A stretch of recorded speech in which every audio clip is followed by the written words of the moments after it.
Leslie and Gail Kaplan in memory of their respective parents. Friends of Abby Gittler, appropriately enough, in memory of Abby Gittler. The children, grandchildren, and great-grandchildren of Toby Perez in her memory. Friends of Joe Wolf, Charlie Gelfenstein, and Sam Levine in memory of Sam's wife. Month of Learning, Reuven and Susan Podolsky in memory of his father. Phyllis and Chaim Reese in memory of her mother. Sam and Shifra Coleman in memory of his mother. Charlie Gelfenstein, memory of his mother. Ladies of Boca and Boca Babes, in memory of their friend Susan Wertman. Week of Learning, Clara and Jonas Wazer, our distinguished ex-president in memory of her mother. A Day of Learning plus Torah Fund in Charlie and Matthew Silverman in memory of her father, Marcia Fetterbush, her mother-in-law. That's nice to give something in memory of your mother-in-law. That is a warm. It makes my heart warm. Gail and Milton Meller in memory of her late husband, I guess the first husband. Stan and Beam. This is also Day Without Torah Fund. Stan and B. Mansowitz in memory of his father. Gladys Sherman in memory of her mother. Lynn Rappaport in memory of her father. And Miriam Tare Karkovsky and Meir Karkovsky in memory of her mother. Mazel Tov to Lori and Alan Kaufman and the bas mitzvah of their granddaughter, and Mazel Tov to Abe and Sharon Fuchs and Peter and Esther Mandelbaum on the marriage of their grandson. And that sort of wraps up the Mazel Tovs and the dead people. And we still have 12 minutes. I should have read all those names. You want me to go back and read all the names? You can review yesterday's stuff. Okay, we can do that. All right. So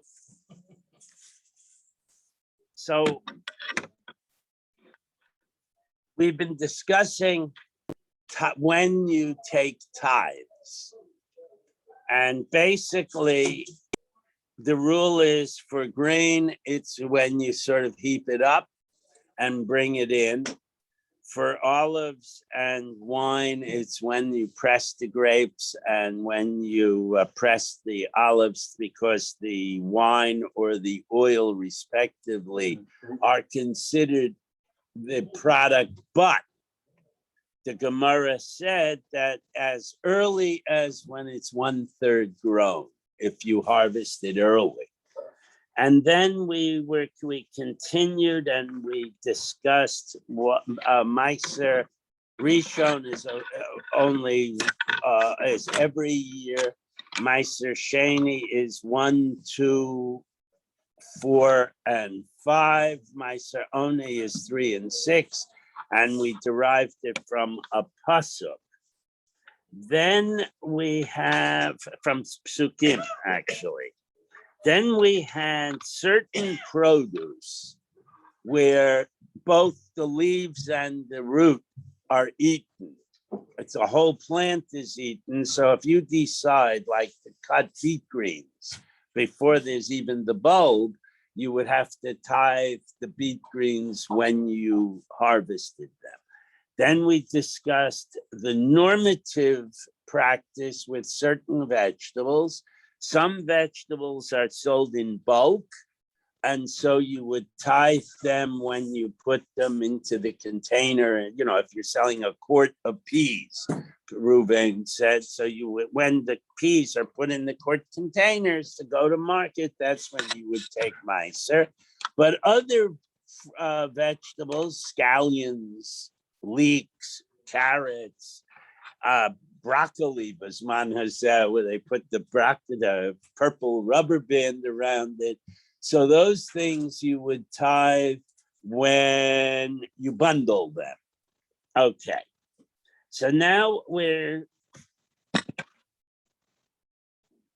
have only 9 minutes and I'm running out of things to say. Oh, okay. So then we talked about different ideas of how a year works. So if you make a vow, for example, I will not have anything to do bli neder. I'm saying this bli neder because her cakes are great. But I will have nothing to do with Susan Podolsky's cakes for the year. So that for a year. That would mean 12 months ma'ace lace. If I made that vow at 3:02 in the afternoon on the 3rd of Tishrei, I would be able to not be able to eat her cakes until 3:01:59 on the 3rd of Tishrei, 12 months later. I'm not sure what would happen if it's an Uber year, because the Gemara just says 12 months. But if you say, I refuse to have anything to do with Susan's cakes this year, that would take me only until Tzeisa Kachavim on Rosh Hashanah. But I said bli neder and all, and the Gemara asks, why don't we say it's Nisan?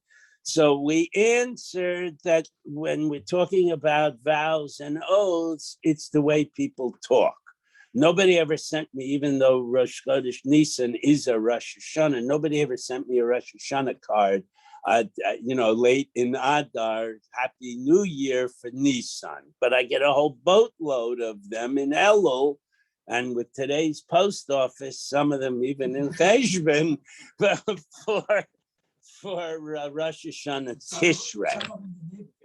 And some my neighbor gets, and we sent, and one of my children got the bas mitzvah invitation for the other son's daughter 4 years later, and that was even in time for the chasana. Correct. All right. So now we are. All right. Well, is anybody there? Nobody's there. All right, so I'll just go weiter over here. So olives and grapes they grow 1/3. Now, then we had, what does it mean? Sprouts, and it literally means when the little leaves come out of the seed. And now we're going to go, and we'll actually start, but I'll start on the bottom of Yud Beis.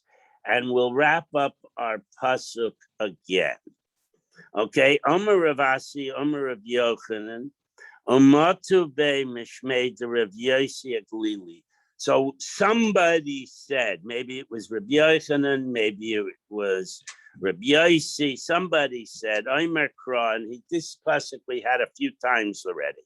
Miketz Sheva Shanim, at the end of 7 years, which presumably means the Shemitah year has concluded.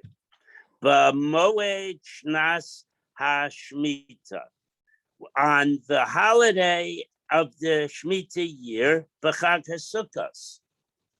On the holiday of Sukkos, Shnas HaShemitah, the Shemitah year. So that's impossible, because Rosh Hashanah, at the end of Elul would end Shemitah. But the pasuk seems to be saying that the next Sukkot, which is 15 to 21 days later, is part of last Shemitah year. My avidata b'chag Sukkos sheminis. So how does this work out? The Sukkot is in the 8th year. Hey, Ella loimer lecha. So what the pasuk is trying to tell you is, Kol Tvua Shehevia Shlish b'shviyis. All grain that is 1/3 ripe. Now, when grain is a maracatalinus grass, and the stalk comes up, and then the corn cob, as it were, forms, because maize is also a maracatalinus grass. So the little sheaf of wheat, the top of the wheat plant, is like a little miniature kernel, corn cob with the kernels of wheat growing out from it. So after that forms, and the wheat then is up to 1/3 ripe, that's when you would be chayiv in taking meiser if you harvested the wheat at that point. So, kol tvua שהביא שליש בשביעיס לפני Rosh Hashanah, if it ripened a third prior to Rosh Hashanah during the Shemitah year, atanoheg bo min hashvi'is b'shminis. So you apply all the restrictions of the Shemitah year to that grain, even though it was harvested in the 8th year. So Amalei Reb Zera Ravasi, turn the page. The Dilma La Oil Klal. Now we've been saying now for 2 days this number 1/3 growth, and we've been saying this pasuk proves it. But if I go back and I read that pasuk 63 more times, I won't find a third in it anywhere. Where did that 1/3 come from? He says, Dilma la il klal. Maybe it doesn't mean the wheat was totally unripe. In other words, maybe the wheat is like fenugreek. All it has to do is sprout. It doesn't have it has nothing to do with ripening. But Rahmana, Tashamhet the Tezel ad Chag. And he says that even if it was totally unripe, if it rooted before Rosh Hashanah, then up until Sukkot, if for some reason you were to cut it down, when we'll learn a reason in a little bit, you would treat it like Shemitah produce. So lo sakadaitach. Don't even go there. Don't even think that. That's totally impossible. Why? Diksiv v'chag ha'asif v'tzeis hashana. There's a pasuk that says, and we don't exactly how to translate this yet, but the Chag HaAsif, which means either the holiday of gathering or the holiday of collecting or the holiday of assembling, Chag HaAsif, B'tzeis Hashana, after the year goes out. So we know that Sukkot is a harvest holiday, so maybe the word Asif means harvest or gathering, cutting and gathering the word. So maybe all it's saying is that the holiday of Sukkot comes out at approximately the end of the summer when it's harvest time. And it has nothing to do with actually harvesting. So the Gemara, the pasuk says later on in that same pasuk when you gather in. And there we're talking about mamish cutting and gathering the harvest. Elamai, asif, katsir. So the pasuk has to be saying that the word asif here literally means cutting down the grain, harvesting the produce. The kimlahu rabbanan, the kol tvua, shenitzara b'chag. So the rabbis decided that anytime grain is ready to be harvested early in the autumn should be harvested up until Sukkot. So that's when you should do your harvest. And the Yadua Shehayvia Shlish Neflei Rosh Hashanah. So they're now arguing that if the grain is ripe by the 15th of Tishrei, natural course of events, it would have to have been more than 1/3 ripe by the first of Tishrei. Okay, everybody got that? It's not going to ripen in the snap of a finger until a few psukim from now. But at this point, the grain is going to grow in its natural way. You're going to plant it in May, and the grain is going to grow all summer. It's summer wheat. And it's going to be almost ready or even mamish ready by Rosh Hashanah. And you're going to harvest it by Sukkot. The Karele B'Tzeis Hashanah, and by using the word Tzeis Hashanah at the coming out of the year, that is the indicator that the determinant is Rosh Hashanah. If it's at least 1/3 grown by Rosh Hashanah, then it gets counted as Shvius produce and the restrictions of Shvius supply. So based on that discussion, Amalei Rav Yirmiyah Rav Zera, Rav Yirmiyah asks Rav Zera, Rav Zera is the one that asked this question, how do you know that it's 1/3? Maybe it wasn't ripe at all. The Kimlahu Rabbanan Ben Shlish Lapachos Mishlish. Are the rabbis botanical experts that they can look at a wheat plant and know exactly when it's 1/3 ripe and not a little less than 1/3? Who says the rabbis know what are agricultural experts? They sit in yeshiva and learn. So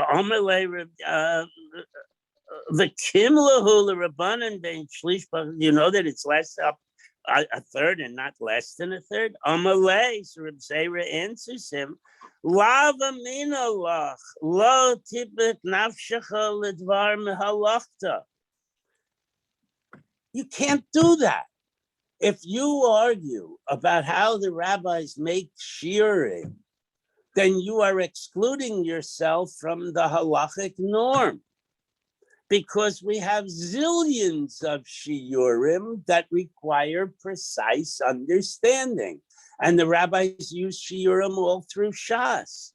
But arboim sahu toivel, if you have exactly 40 saw of water in a mikveh, you can go to that mikveh. You can immerse in that mikveh. But arbim saw chaser kortuv ein yachal liptol behet. But if it's less than a kartuv, now a kartuv is 1/64 of a lug. A revius, when we talk about making kiddush, is 1/4 of a lug. And that's, according to Reb Moshe Feinstein, about 3 ounces, 2.9 on holidays, 3.4 on Shabbos, to be machmir. Now, there are larger shitas, but 1/64 would make it 1/16 of 3 ounces. So it's a couple of drops of liquid. And yet that rabbis say, take a tiny little bit, a spoonful of water out of a perfectly 40 saw mikveh, you can't go. So you see, they can be precise. Oh, kabetza metame tumas oichlin, amount of food the size of an egg, a grade A large egg, would be a chicken, would be able to transfer tuma to other foodstuffs. Kebeya chaser shum shum. But if it's the size of an egg and you take away a sesame size of the albumin from that egg, then it can't transfer tuma. And there are other cases, shlosha mitame medras. If you have 3 by 3 tvachim of cloth, the size of a handkerchief, and a zav sits on it, it gets to medras. But if shlosha al shlosha tamei medras, but shlosha al shlosha chaser nima achas, if you take 1 thread away from one of the edges, so it's not exactly 3 by 3, it's chaser, only 1 thread, it does not transfer tumah. So we see the rabbis are able to be very precise. So Hadar Amar of Yirmiyah Lav Milsahi to I didn't say anything. In other words, I retreat from what I said. The Amre, because the rabbis make the following statement. The boy mine chavarei, Rabbi Kahana's friends asked him a question. Omer shehakriva Yisrael b'chanisnas and lioretz. The first year that the Jews came into the Eretz Canaan, across the Yarden with Yehoshua, Mehechet. Omer shehakriva Yisrael b'chanisnas and lioretz. They brought a korban omer. Now they came just a few days before Pesach. Omechin lahakrivahu. So where did they get omer? Where did they get barley to bring this korban omer? Im tomer la'il biyad nachri. If you say that they bought the grain from non-Jewish farmers, Canaanites who were already there, kitzirchem omer Rachmana. It must be your cutting, your harvest. So it couldn't be goyish grain. Below kitzir nachri, it can't be goyish grain. Umemai agrivu. So where did they get it? There was no grain for them to use. Dilmalo agrivu. Maybe they didn't do an omer korban that year. Lo saikadaitach. You can't say that. Why not? Tiksiv va'achlu me over ha'oretz macharas haPesach. It says in a pasuk the day after Pesach, in other words, the 16th of Nisan, they started eating grain grown in Canaan. Macharas haPesach achul. They ate it on the 16th. But prior to that, it was Yashan and they couldn't eat it.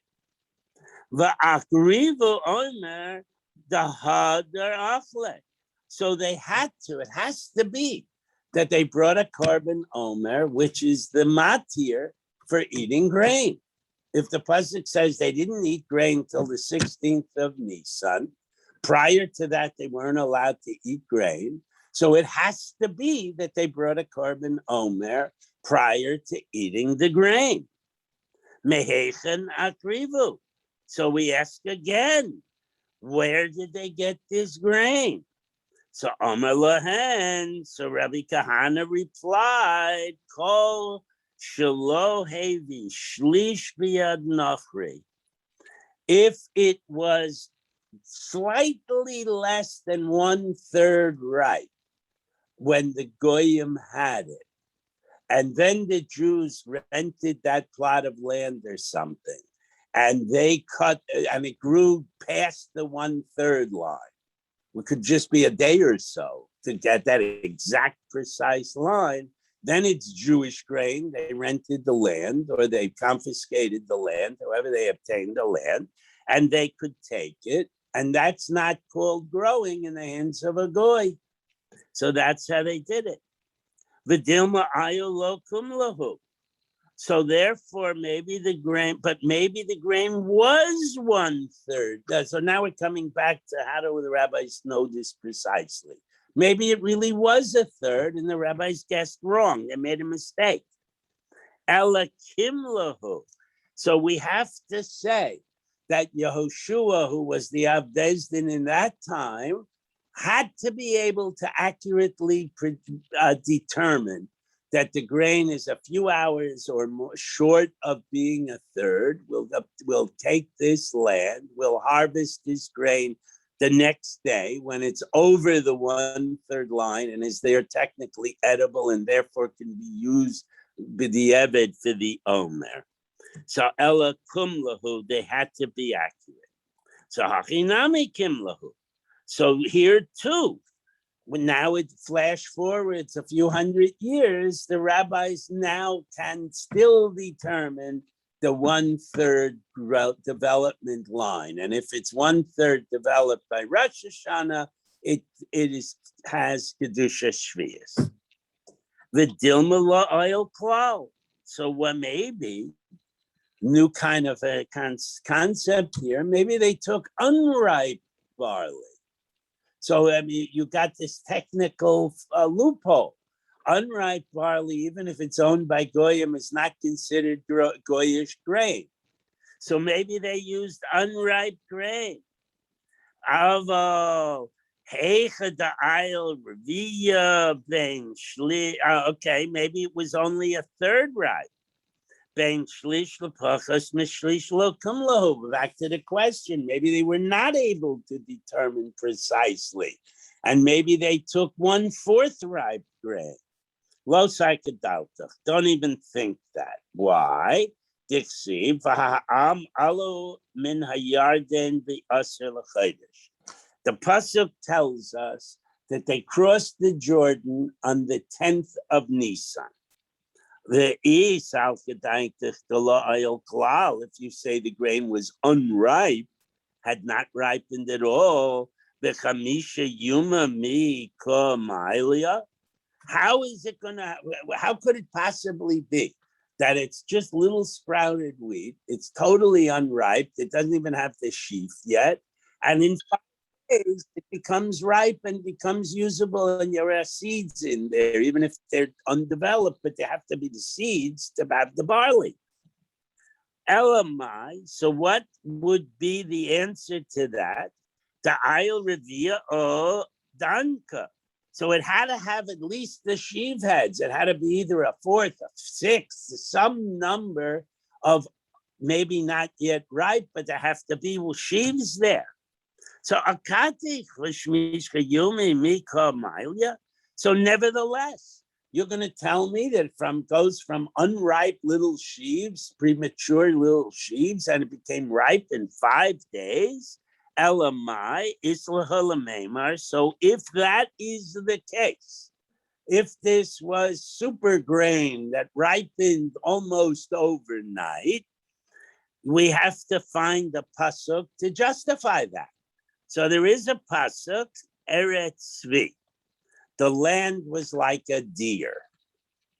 What does that mean? If a deer is startled, we all have had the experience of driving and there's a deer and it zips into the bushes.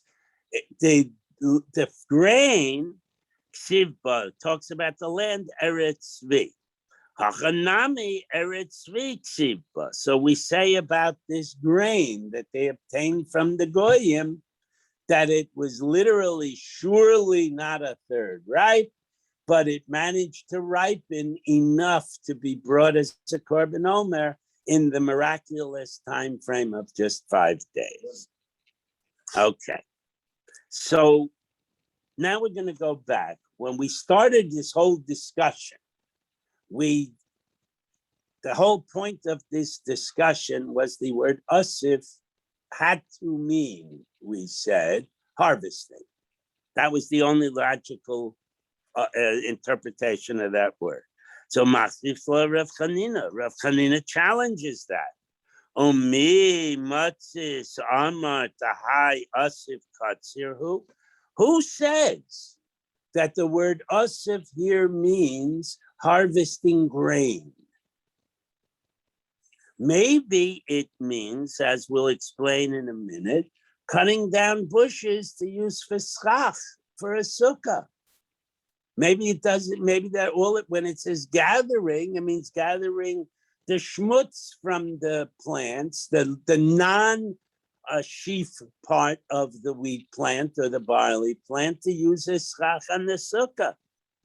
V'haksiv, the pasuk says, the aspecha migornecha umiyikvecha, to gather the stuff lying on the floor of the place where you thresh the grain, or the branches and stuff left after you start squeezing the grapes. This is the refuse. So maybe that's what the pasuk is talking about. The Omer Mar, and we can prove that that was probably what we're talking about.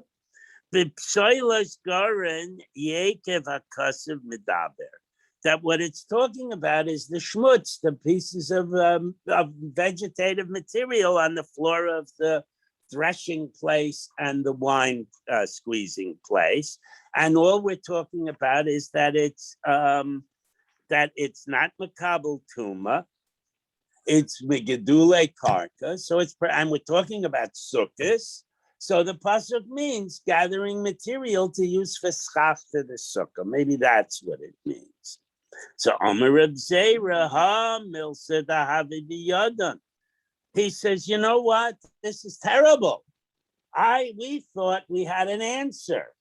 We thought we were talking about that the rabbis do know a third and that there were miracles with regard to the Omer. We thought we had this whole situation all wrapped up. The Asar of Chanina showed the Begard Nagra. And Rav China came and threw a monkey wrench, literally an axe, but threw a monkey wrench into our answer. Ella Minola. So now we're stuck with, we're guessing that we're talking about 1/3 growth. But nowhere do we have any indication that 1/3 is the determinant. Minolan, how do we know 1/3? Kidesanya, we have a new pasuk. Rabbi Yochanan ben Yosef Omer V'yasa eset tvua l'shalosh hashanim. I will bless Israel, and on the 6th year of producing grain and other vegetative materials, I will bless the land that on the 6th year you'll get enough for 3 years. You'll get the 6th year's harvest, the normative harvest. You'll get enough for Shemitah year. And since you can't plant during Shemitah year, you'll get enough for the 8th year too. You have 3 years worth of growth in the 6th year. By the way, in Israel, it doesn't work anymore. We have to give contributions to the farmers keeping Shemitah this year. But in any event, I will make the crop, the wheat, sufficient, turn the page, for 3 years. Al tikrei l'shalosh. Don't pronounce that word shalosh 3.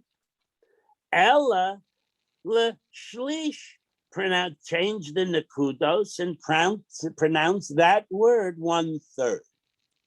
So now we have in the 6th, we have this reference to 1/3, and we have it talking about Shemitah. So that's a terrific source. However, the Gemara says, "Hama boy leila gufe." You can't do that. We need that pasuk to tell us that we'll have enough food in the Shemitah year and then the year after it. How you're gonna use up that pasuk? I'm not gonna have what to eat. V'homa boy leila gufe. I need that pasuk. So the Gemara says, "Don't worry. Siv krach rina. We got another pasuk. The zaratem es hashana chamishis. You will gather and sow in the 8th year, the achalta min hatvua yashan ad shana, and you'll have old grain. You're gonna first sow for the first time after Shemitah in this 8th year, but don't worry, you'll have old grain to eat. So okay, ad shvius until the harvest at the end of that year for the 9th year. So this pasuk promises us if we keep Shemitah, we'll have enough food.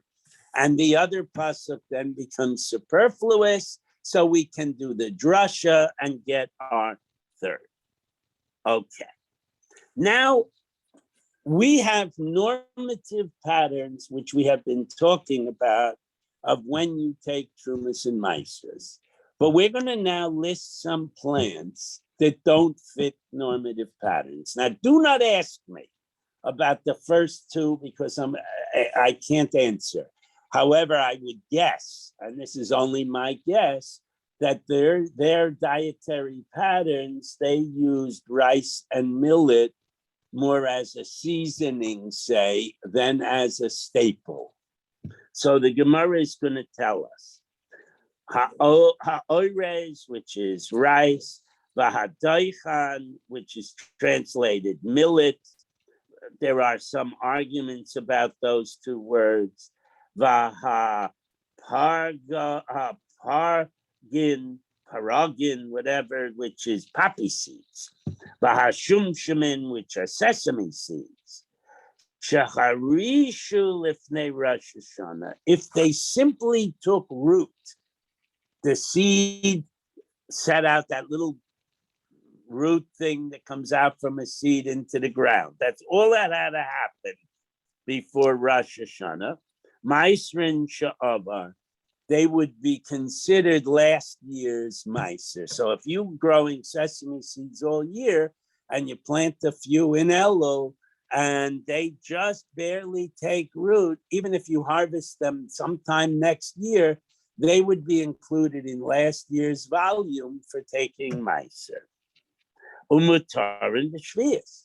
And all they had to do was take root. Even though the whole plant grew during the 7th year, you would be able to take pods and break open the pods and put poppy seeds on your challah. The imlav, but if they didn't already take root, asur in the Shvius. Then they took root in Shvius year and they have the restrictions of Shvius. Miss Asrin Lashana Haba, and then they would be counted for after Rosh Hashanah in terms of Meiser. Okay, so what's going on here? The Gemara asks. That's we didn't learn anything else like that. Amar Rava, Amar Rabbanan, Elan Basar Hanata. When it comes to trees, when do you take Meiser from fruit?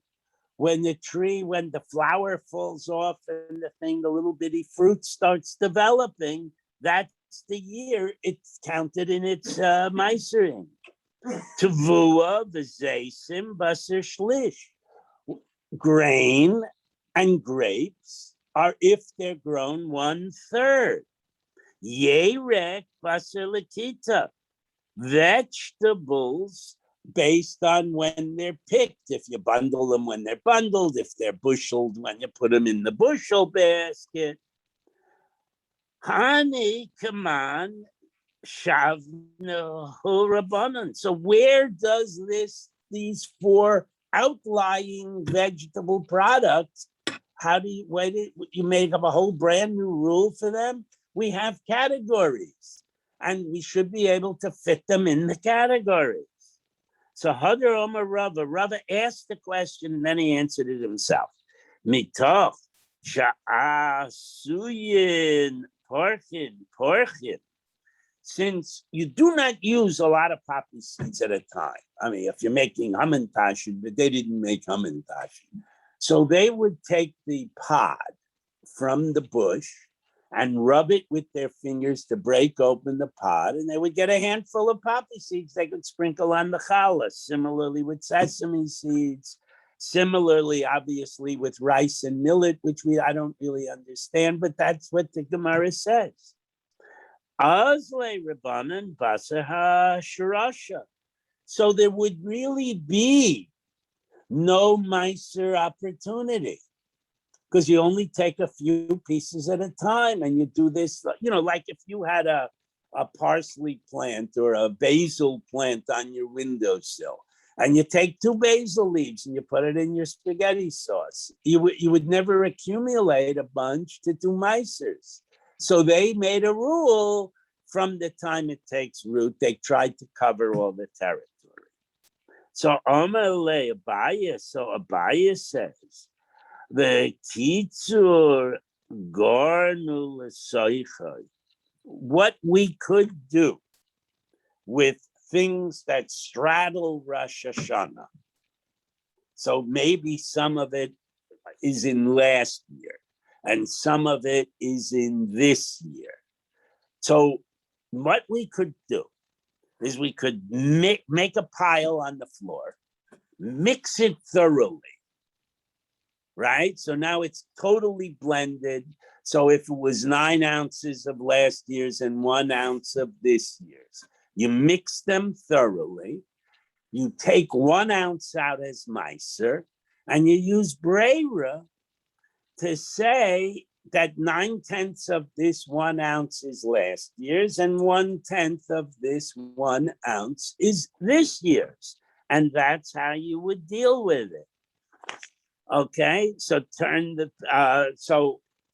and that's how you do it. Vidnimtza, and it would turn out Tyrim min Chadash Shabo al Chadash, that the 9 ounces in my example, 9/10 of an ounce in my example, will cover last year's growth. And min hayashan Shabo al hayashan Shabai. And the 1/10 of an ounce would be on the next year's part of the pile. So Just for one specific crop? no, this could, you theoretically, if this works, you could do it with anything where some of it, in other words, you're actually harvesting after Rosh Hashanah. That's what you're doing. And you know that some of this stuff has to be calculated for last year. And some of this stuff, which is totally new growth, has to be calculated for this year. So anything which that would work with, maybe this technique of mixing and taking Meiser and assuming that it would be a perfect blend and you get a perfect volume for Meiser, that should be able to work. But we're talking here about things that are harvested piecemeal. Well, it doesn't matter. I mean, he's just saying that's what, so you do it with piecemeal, you do this calculation. You have a handful of poppy seeds, take a little out, figure they're well mixed. All right, that's the idea here. So the Gemara says you can't do that. Milo Tanya, didn't we learn Reb Yossi ben Kefer, Omar Mishum Reb Shimon Shazuri, Pula Mitzri, Shazara Lazera. Okay, Pul HaMitzri are like the Egyptian beans. And if you, let's say you're growing Egyptian beans, so you have 10 acres of Egyptian beans. So 9.5 acres, made up number by me, you're going to use and you're going to sell so people can make falafel. But if you want to have a crop next year, you got to designate a corner of your farm to generate beans that you will sow for next year's crop. So we're talking about the beans that were planted specifically for use as seeds. Mitzvah, so now you plant them close to the deadline. And in Mitzias, some of them take root before Rosh Hashanah, and others take root on or after Rosh Hashanah. That would be the case, okay? Pul HaMitzri Shazaru Lazera, if they were seed beans, Mikzaso Hishrish Lifnei Rosh Hashanah, some of them take root before Rosh Hashanah, or Mikzaso Hishrish Liacha Rosh Hashanah, some of them take root after Rosh Hashanah. Ein Tor Minu Maisrin Mizeh Elzeh. We cannot take Trumas or Maisros from the befores on the afters or the afters on the befores. Lifnisha ein tormin u'maisrin lo min hachadash al hayashin below min hayashin al hachadash. So what do? Ketzad who? What do? Exactly what we just discussed. Sarvar garno l'soicha, you pile them up in the floor and mix them thoroughly. V'nimtza tarim u'maiser min hachadash shibo al hachadash. You assume the mixture contains the proper amount of new. And min hayashin shibo al hayashin shibo, and assume that it has enough in the mixture for the old. So Omar le Reb Shimon Shenuzri Kamart, you're telling me that this Reb Shimon Shenuzri said this? Rabbi Shimon Shenuzri Sover Yesh Bila, you're making the assumption that he takes the position that you can adequately mix two piles of material and blend them so thoroughly that there's a perfect ratio in each spoonful. Okay? The Rabbanan Sover Ein Vila, and the rabbis say this was before the times of the food mixer machines. You can't blend them perfectly. So Omar Rabbi Yitzchak ben Nachmani, Omar Shmuel, he says in the name of Shmuel, Halacha Rabbi Yosef ben Kefor, we do paskin like Rabbi Yosef ben Kefor, Omar Mishum Rabbi Shimon Shazuri, that we do paskin, that you can, in certain cases, do this mix and assume it's good. So Matrifla Reb Zera argues, we're going to have to go over a little bit. Oh, me over Shmuel Hachi, did Shmuel really say that? V'ha'omer Shmuel, we know Shmuel said the following. L'chol ein bi l'chutz miyayin v'shemen. If you're talking about solids, you cannot blend them perfectly. Only liquids could be blended perfectly. So how could he have paskin like Rav Shimon Shizuri in the case overlapping Meiser? Ish tamit say ha the Omer Shmuel. Rav Zera forgot something else that Shmuel said. When it comes to plants, Shmuel doesn't agree with the various differing timelines. When it roots, if it's a fenugreek, and when it is a third grown, when it's grain, and when it takes bud, when it's an apple. Reb Shmuel says, Hakol holech acher kamar pri. Everything depends on when the food stuff is ripe. So even if it took root before Rosh Hashanah and it's after Rosh Hashanah, mix them and take. I'm not relying on Bila. It's now ripe. Now take Meiser. Turn the page. Utsricha. We need all of these statements of Shmuel. Okay? De'i ashme'in and halacha Reb Shimon Shizuri haba amina mishum kesaver yesh bila. If all that Shmuel taught us was we paskin like Shimon Shizuri, then we would be of the opinion that the halacha is there is such a thing as bila. Okay? Hava mina mishum kesaver yesh bila. Hakamash malan l'kol ein bila. He says nothing can be blended except liquids. The ashmin l'chol ein bila, that there is no such thing as bila for solids. Hava amina karabanan savile, that the beans are when they take root, and you cannot mix them into meiser. Kamash malan halacha Shimon Shizuri. So since Rav Shimon Shizuri was speaking about lentils or kidneyos, we saying the halacha is like him, but it was because of the growth, fully grown business, not because of bila. The ashmin and hanitarte, if we had only those two statements, hava amina kashel Shmuel, I'd say Shmuel's mixed up. He makes one statement and he makes another statement, and they cannot be rectified. Kamash malan hakol holech acher kamar pri. So if we only taught us that, hava aminu fila tvua b'zeisim nami.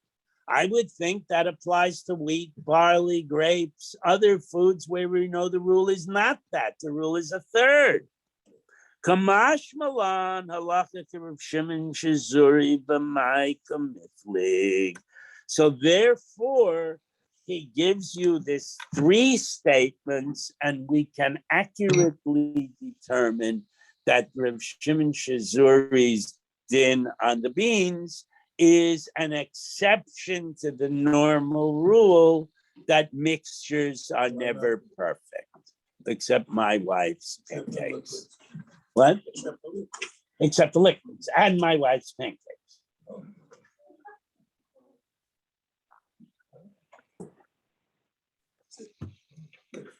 Okay.